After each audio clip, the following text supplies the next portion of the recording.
Predator Badlands is #1 at the box office. John Carpenter is working on The Thing 2. Pluribus premieres to amazing reviews and crashed Apple TV.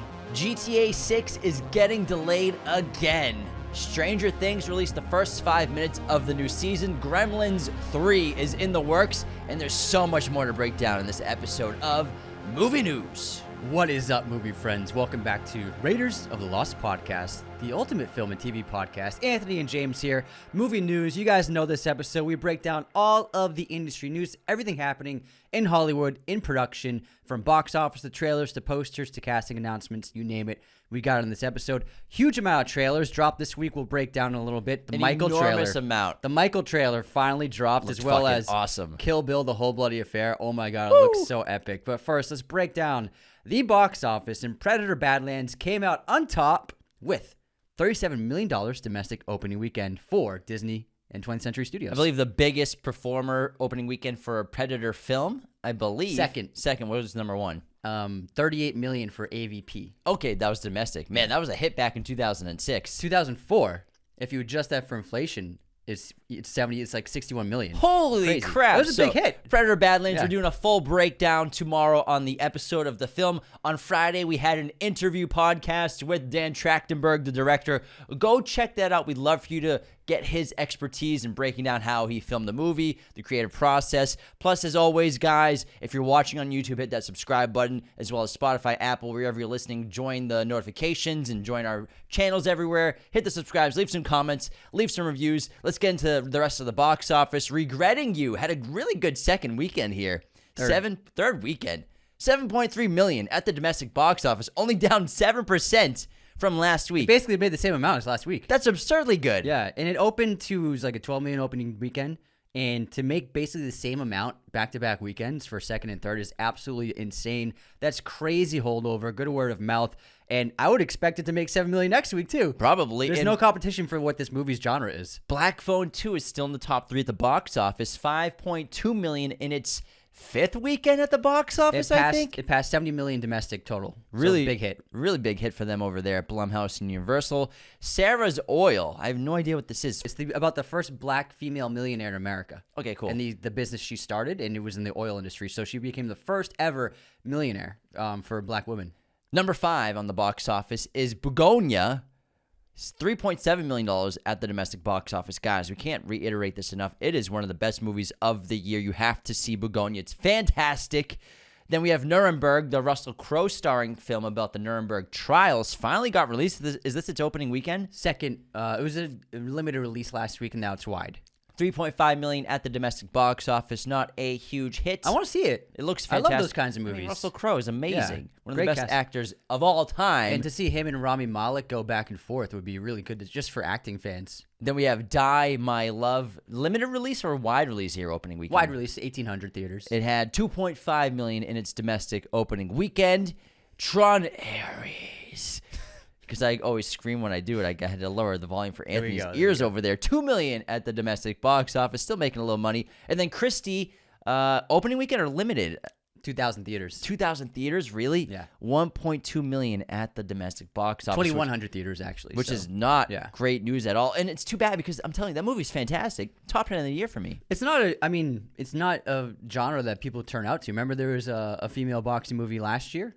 Or earlier this year that came out? Wrestling movie. No, a boxing movie about the Olympic boxer. Oh, that's right. There was a female wrestling movie too. It made like $10 million. So yeah, it's not like the. I looked up $1 Million Baby's box office. Guess how much money $1 Million Baby made? $10 million. Less than that for its opening weekend or total? Oh, up.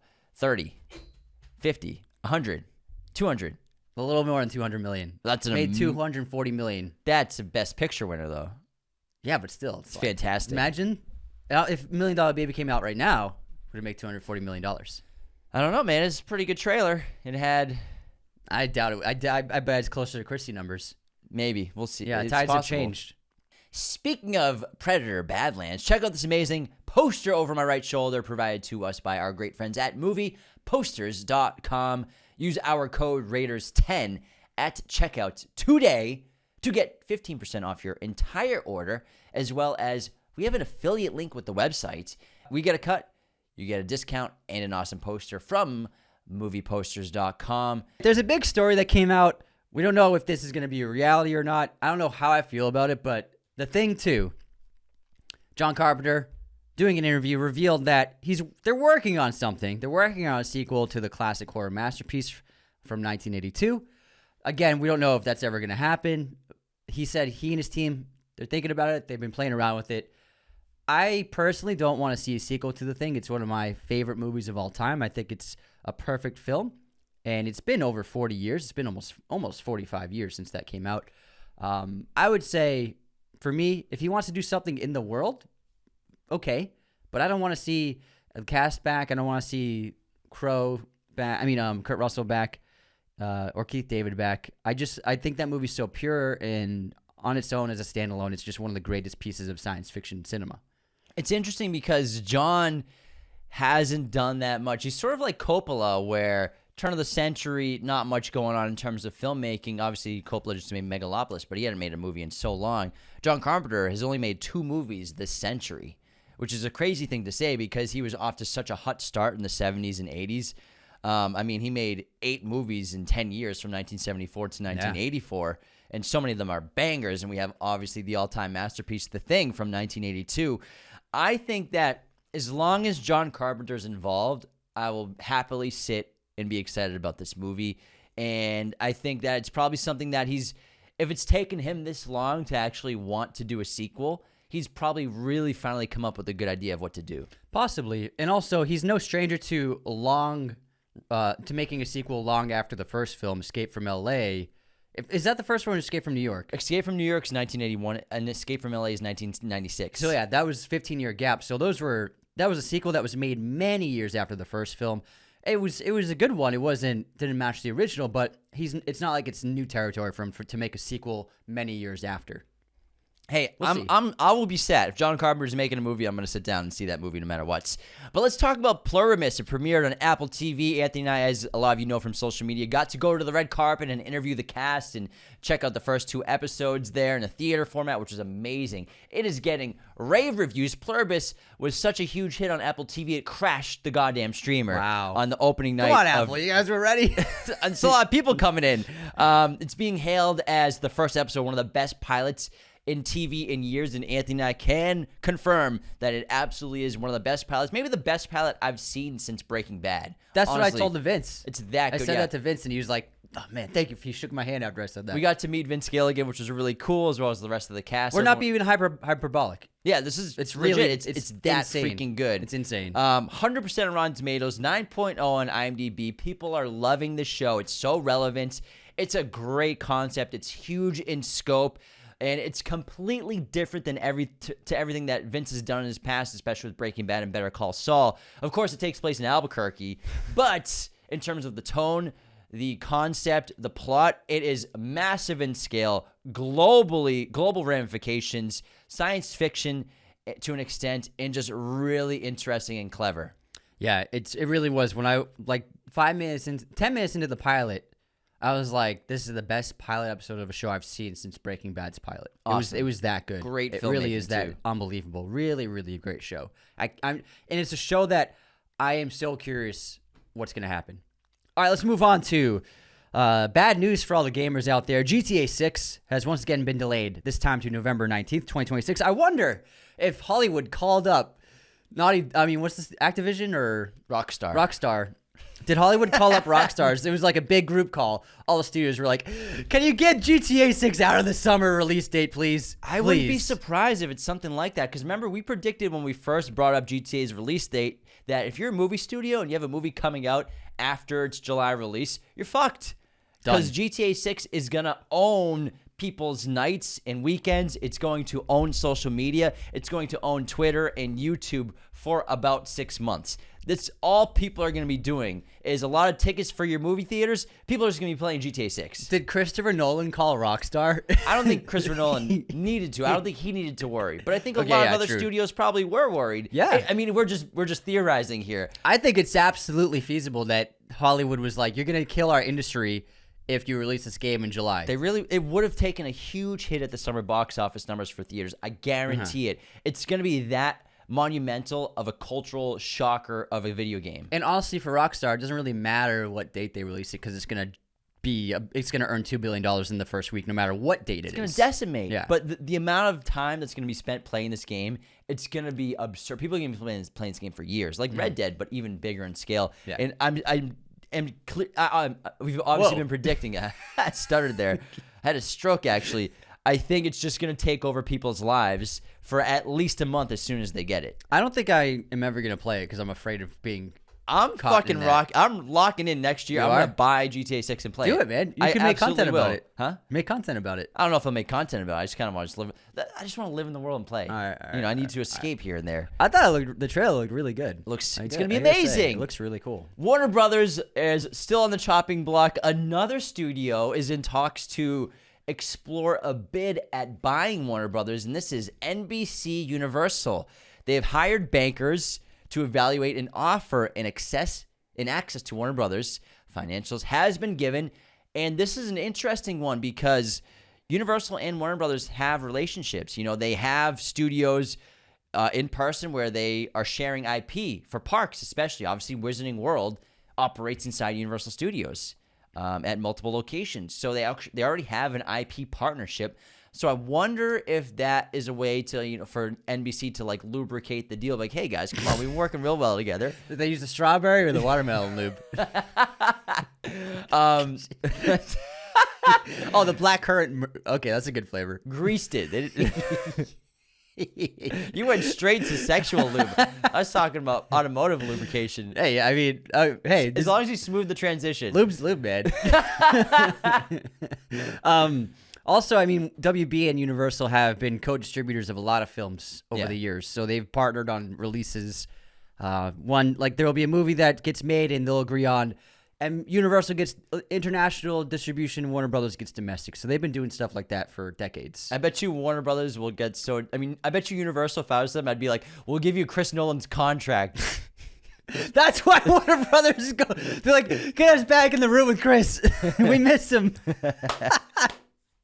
Or maybe Chris called up Universal's president and was like, hey, just pretend you're going to do this offer and then fucking ghost them. Don't show up on the contract signing day.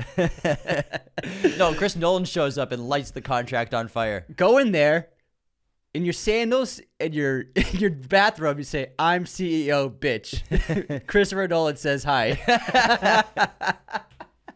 Social network reference, guys. Yeah, we got it. All right, next up, Stranger Things. Getting ready for its gigantic monumental release of its final season has dropped the opening 5 minutes of this new season. It's pretty much, it seems like the opening prologue of the show. And this is a flashback to Will as a child when he was trapped in the Upside Down during season 1. But this is amazing stuff. They had like a 7-year-old or something playing Will, and then they superimposed the like 12, dude. Whatever. He's so little. Yeah, but season 1, so tiny. It does feel like they're 7. They're like middle schoolers, bro. But the CGI and visual effects of the actor who plays Will putting onto this kid's face looks perfect. It's really incredible feat of CGI and visual effects. And in the scene, Will, he's attacked by a Demogorgon, runs away, evades it, eventually gets knocked out, and then the Demogorgon brings it back to Vecna in Vecna's little home. And Vecna basically was like, now we can begin. Yeah, it's interesting. It was a good way to connect the original couple seasons to Vecna, who really didn't factor in until season 4 at the end of the day. Yeah, I thought it was a great prologue. There's also a look at Stranger Things Tales from '85. The animated series follows the Hawkins group on an adventure set between seasons 2 and 3 of the main show, releasing 2026 on Netflix. Till you're 90. Till you're 90. Harrison Ford. Star Wars. I saw this great video of him presenting an award, I think, to Steven Spielberg. And he walks out on stage and the Star Wars music is playing. And then it stops and he begins his speech. He's like, that music follows me everywhere I go. Can we talk about Gremlins 3? Gremlins 3 is happening. It's going to get rebooted, basically. Chris Columbus and Steven Spielberg are going to work on this. Spielberg is on as an executive producer, so he gave his blessing and via Amblin Entertainment. With Chris Columbus, who obviously wrote the original film from 1984, will return to direct and produce, which is crazy. Great news. And then Columbus will write a new movie with Zach Lebowski and Adam B. Stein, the duo behind this year's Final Destination Bloodlines. November 19th, 2027 release. So they're gearing up. When they announced a new Gremlins film, we were like, this is one of the properties we're like, you know what? They could do something fun with it. It's been many, many years, almost 40 years. So why not? There could be something fun there to be had, because I don't think the younger generations have gravitated to Gremlins. Like, I think we might have been the last generation to really love Gremlins, possibly. I think it's still in the zeitgeist, though. Yeah. There's still so many great memes of Gizmo, and everyone knows who Gizmo is and Gremlins are. So, like, people are still aware. I'm not sure. I never see anything about Gizmo on social media. I see memes all the time. Like what? You never see Gizmo memes from Gremlins? No. One of my favorite video memes ever is it's when him and the kid are in his bedroom and Gizmo's wearing the Santa hat, and it's like when you and your girlfriend are doing opposite things for several hours and you check in to make sure you're okay. Cool, huh? Cool, huh? That's a good view. I've seen that. That was a very Brad Pitt Fight Club laugh. But to have Chris Columbus writing and directing this, that's massive. When's the last time he directed? 1942.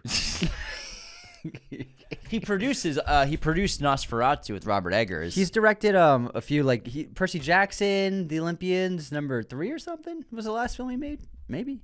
Let me check his filmography, but Yeah. it's been a while. Christmas Chronicles 2 and The Thursday Murder Club. Yeah. Oh yeah, The Thursday Murder Club. It came out last year. He did Pixels. Oh. Percy Jackson, The Olympians, The Lightning Thief, I Love You, Beth Cooper, Rent, Christmas with the Cranks. Those are his last films. Gotcha. But again, he produces, so he also produced Nosferatu most recently. Yeah. He's awesome. We love. He's fantastic. We love, I mean, we love. Harry Potter would not be where it's at without Chris Columbus. Oh my God, what a filmmaker! Speaking of filmmakers, Antoine Fuqua's new film, Michael, the hotly anticipated Michael Jackson biopic, finally released the first trailer. And this earned 116 million views in its first 24 hours online, making it the most viewed trailer for any music biopic in history. And this stars Jafar Jackson, the singer's real-life nephew, making his film debut. Antoine Fuqua wrote and directed this film with other writers. It tells the story of Michael Jackson's life beyond the music, tracing his journey from the discovery of his extraordinary talent as the lead of the Jackson 5 to the visionary artist whose creative emotion fueled a relentless pursuit to become the biggest entertainer in the world. This looked great. I think if you're going to do a biopic, I mean, this looks like a perfect depiction of what happened. I think that this is going to be a massive hit. Do we have a lot of musical biopics coming out? Yeah. But They always have been. Yeah.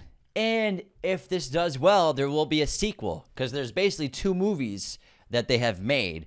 It was supposed to be one big movie, but they've broken it up into 2. And if the performance of Michael does well, they will drop a sequel to the film. yeah. So it looks like the story will end in the early to mid-90s is probably when it stops. This film. I can't wait. It looks Yeah. fantastic. And Jafar Jackson looks awesome. Who directed the thriller music video? It was a pretty big director. I can't remember. Hold on. I got to look this up. Look that up. Because he'll be But depicted in the film. I'm going to talk about Kill Bill, The Whole Bloody Affair, which is getting a re-release in theaters on December 5th. 30mm and 70mm projection in select theaters and select locations. And this is going to be the entire 271-minute film.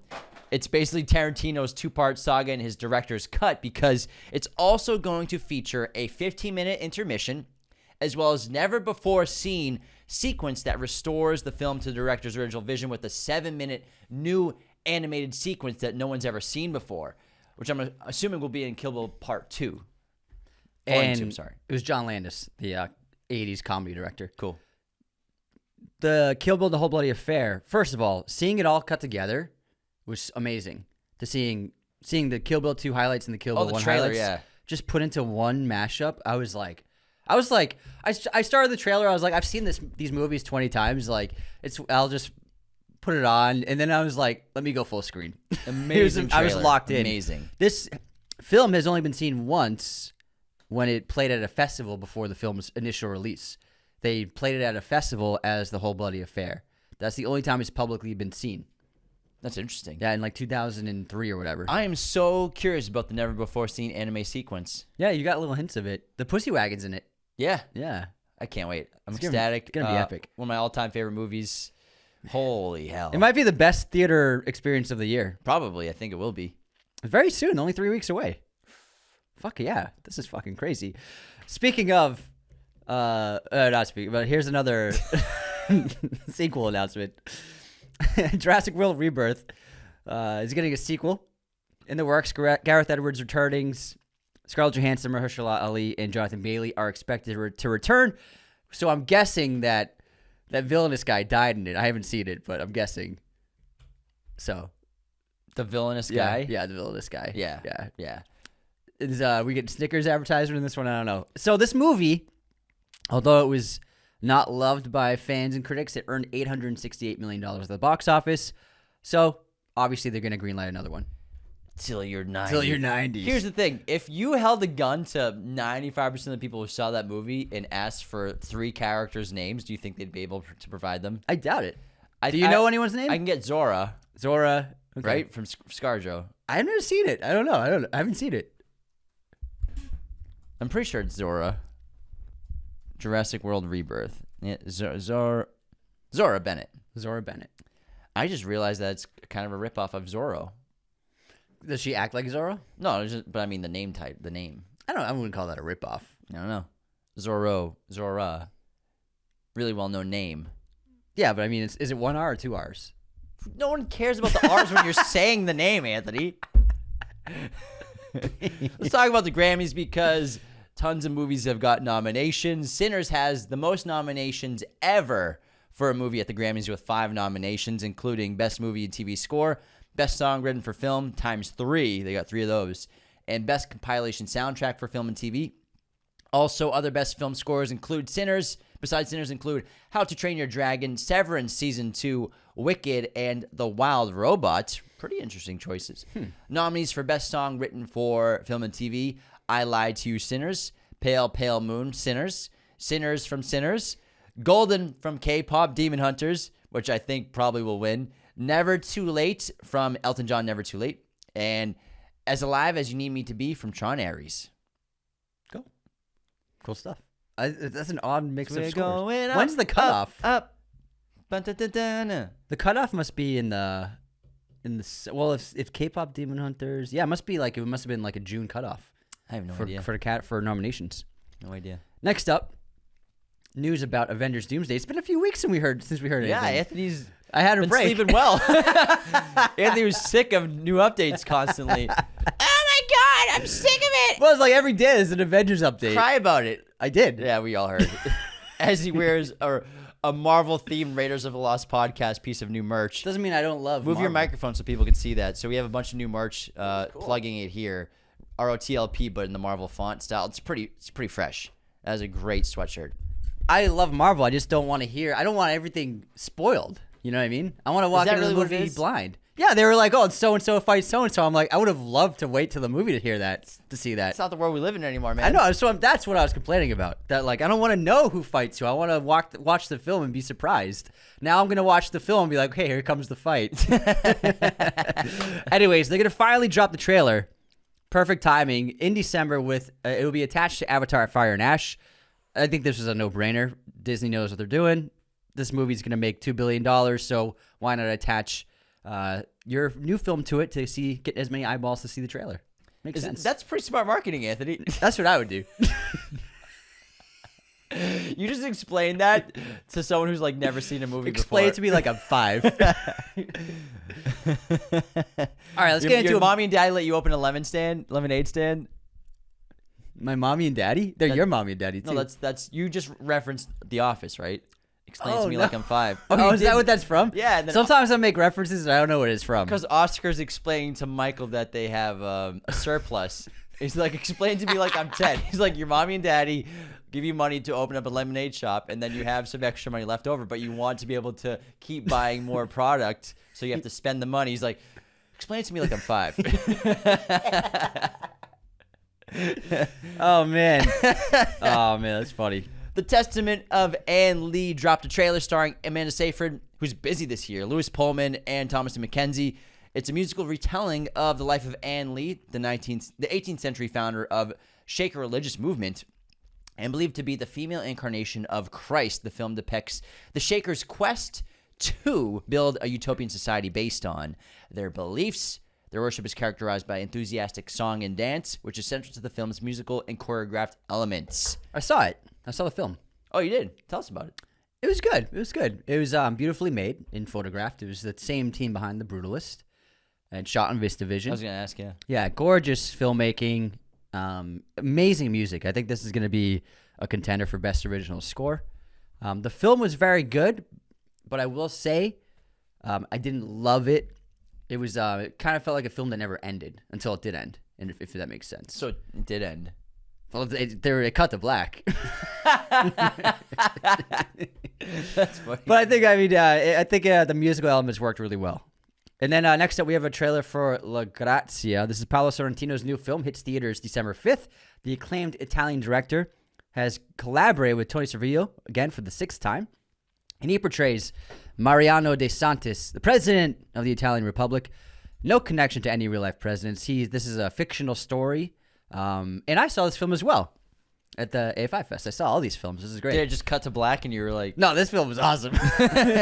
He plays the leader of Italy, and he's struggling with the fact that he's lost complete connection to his family, and he's his wife passed away recently, so he's coming to terms with that and rekindling memories of when they first met and fell in love. And he's kind of, as a leader, he doesn't know what he's been doing. As a leader, he's not made any consequential decisions. And so he's tasked with 2 upcoming documents that he can sign into law. And one of them is to make euthanasia illegal. And the other is to pardon 2 criminals, 2 people who have been arrested 20 or 30 years earlier for murder. But people believe that they should be released. And so he has to make these 2 decisions. And as a president, he's never made a tough decision. So he's like, I need to do something. I'm leaving office in a month. I need to have my presidency actually have an impact in some capacity. So it's a really great film. Unbelievable performances. So funny, too. It's great. Moving on to Funko, the popular merchandise brand, has announced that they might be going out of business. They have seen a substantial drop in sales. They're down 14% after another year of lower sales as well. It's a substantial doubt in their ability to continue the next 12 months without extra funding or an acquisition. And it's too bad, I think that obviously fads go in and out with product. I mean, look at Beanie Babies in the 90s and early 2000s. Everyone had a fucking Beanie Baby. Yeah. I was expecting you to mention It's totally more relevant, if not more relevant. Oh, no, yeah. It's absolutely relevant. I just wasn't expecting Beanie Babies. I'm just analyzing. I know business. It's a great comparison. It is a great comparison. Beanie Babies were a hit until they weren't. Furbies were a hit until they weren't. They aren't? I still have some. I mean, look at fucking Labubus. Those are a hit until they won't. What the fuck is a Labubu? You don't know what a Labubu is? What? You are such a boomer, Anthony. Oh, my God. This is what I deal with every day of my life. Anthony, he doesn't know what a Labubu is. Labubu? It's used. I put L-A-B-O, Labubu. This is just... Oh, these are the things that girls have in their pocketbooks? Yes. Oh, they're so dumb. Purses. Boston, we call them pocketbooks, guys. It's a Labubu. They'll be popular until they're not. You know what I mean? And so Funko, it's too bad. I'm sure they spent a lot of money getting the rights to every IP that's basically ever existed, and then mass producing on a huge scale. They probably have so much fucking inventory that they just can't get rid of at this point. I mean, they were selling a lot of these for pretty high prices, too. They were. I mean, yeah, the special editions are pretty expensive. They are a bit pricey these days compared to what I think when they first dropped. But, I mean, at the end of the day, toys have fads. And this, I think, they're cool. But at some point, something new is going to come along to be the new shelf item for a lot of fans for IPs out there. I feel like in the world, there was a shift one day where one day women had no Labubus.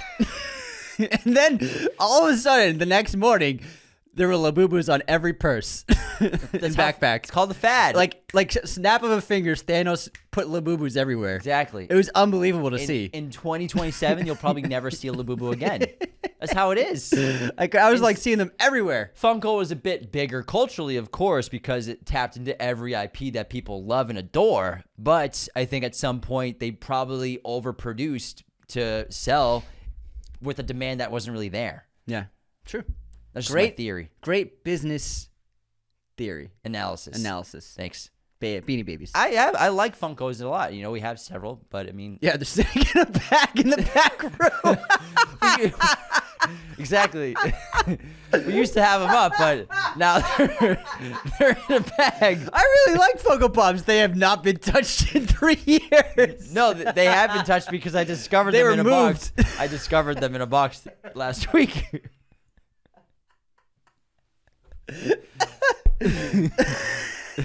Moving on. Oh, man. Chinese director Bi Gan, one of the most talented filmmakers that emerged this century. He's only made a few films. His new film, Resurrection, dropped the trailer. This has been a big hit on the festival circuit. He previously did Long Day's Journey into Night, which is one of the best films made of the past 20 years. Watch it. This hits theaters December 12th, and this new film is just as visually stunning, dazzling, insane visual feast, as well as balancing really prescient themes and big ideas into a visionary masterwork. In a world where humanity has lost the ability to dream, one creature remains entranced by the fading illusions of the dream world. The monster, adrift in reverie, clings to visions no one else can see until a woman appears, gifted with the rare power to perceive these illusions for what they truly are. She chooses to enter the monster's dreams, determined to uncover the truth that lies hidden within. Watch the trailer. You're going to be like, oh my God, I can't believe this is, like, people actually made this. It's so beautiful. The Night Manager Season 2 dropped a trailer. I can't talk anymore. Yeah, man, take it easy. Slow down. Tom Hiddleston returns A little in the faster. new season as Jonathan Pine, whose quiet life is a new... whose quiet new life as a lowly MI6 officer gets upended by the sighting of an old adversary. I haven't seen the first season, so... So you can't read? I don't care enough to read. I heard great things about the first season. There's a new holiday trailer coming out. Oh, what fun. Looks great. Starring Michelle Pfeiffer, Chloe Grace Moretz, Felicity Jones, Dominic Sessa, Dennis Leary in the house, Jason Schwartzman, and others star in this family film. This is Michelle Pfeiffer as the lead. She is the family matriarch. They depend on her for everything, but she clearly doesn't receive the appreciation that she deserves. And one day, kind of a Home Alone situation, the family goes off on a little road trip, and they She's left stuck without... home alone? Yeah, they leave her alone. That's just the setup, all right? So she's like, they all left. She's like, huh. And then she's like, fuck it, I'm leaving. So she packs her bags and leaves, and she doesn't tell her family where she's going. Then her family is like, where's Mom? We got to find her. And her goal is to drive to Hollywood to appear on the talk show of her favorite talk show hosted by Eva Longoria. Nice. Looks cute. Love seeing Dennis Leary in anything. Do you? Yeah, he's the man. Rescue me, man. Yeah, we grew up on Leary. He's got some controversies, though. Oh, I didn't know that. Is that why he hasn't been in anything? Not that kind of controversy. Comedy controversies. Oh, really? Yeah. Oh, man. Jokes Like bad stuff. jokes? We'll talk about it later. All 'Cause I know some of it's like disputed, but Okay, copy it that. might be why he hasn't been in anything for a while. Gotcha. Percy Jackson Season 2 dropped its trailer. Those of you Trailer! go watch it now. I guess if you want. I don't care if you do or not. Richard Linklater and Ethan Hawke are planning a secret film. This guy, just his output's unbelievable. He's got 2 films out in I theaters think right just now. constantly Richard Linklater probably just goes everywhere he goes with an entire camera department and sound team. And it's just like, in case he's ready to shoot something, he's just at like Dairy Queen, like, hold on, guys, I got an idea. Let's film a scene. He's got 2 Hey, Ethan, films. can you come meet me at Dairy Queen right now? All right, I got an idea. Crazy. He's got 2 films in theaters right now. He had one earlier this year. He's making one with Paul Mescal every year for the next 20 years. It's crazy. But he and Ethan Hawke are planning a secret movie. This is set in the 1800s, and this is supposed to be a hippie story. In an interview with Filmmaker magazine, he splurged on what it's about. Hawke wants to be involved. He said, I'm trying to make a bigger historical thing from 19th century about transcendentalists. Emerson, Margaret Fuller, Thoreau, 19th century American radicals, the hippies of the 1830s and 1840s, the beginnings of feminism, environmentalism, abolitionism, and all that. So, sounds good. Sign me up. Anything they do, I'll be there. My Darling, California, starring Jessica Chastain, Josh Brolin, Don Cheadle, Mikey Madison, Charles Melton, and Chris Pine, just got announced from Elijah Bynum's new film. The crime thriller follows how one crime intertwines the lives of a TV host. Intertwines. intertwines the lives of a TV host. That sounded wrong when it came out.